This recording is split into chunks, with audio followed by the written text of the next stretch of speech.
Yes. Now, can an expression of relationships guide a society, a virtuous society, in distinguishing between what is permissible and what is not in the matter of, say, horror or crime or violence or the corruption of children? I think a sense, an awareness of good and evil, and this was Solzhenitsyn's first point about Western society, was that this distinction between good and evil had gone.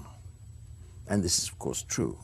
There lies the heart of the whole thing, because it is only this awareness of good and evil, of God and the devil, darkness and light, all the various ways in which this has been presented, that enables people to have a sense of how they should behave, what their relationships with one another should be.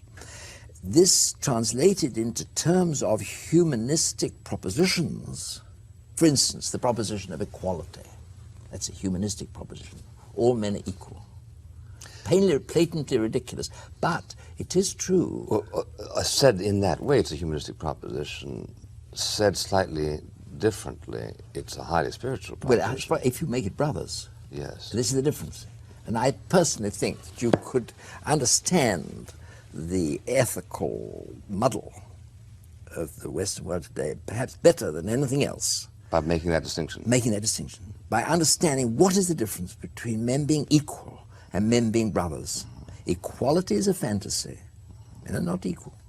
But in the light of the Christian revelation and all that's come of that, the awareness of men being brothers is a reality. And only through their awareness of being brothers can their relations with one another be all the things we want them to be. Loving and not hating, etc. It is a venture in metaphysics, isn't it? Well, I have to go back to the word faith.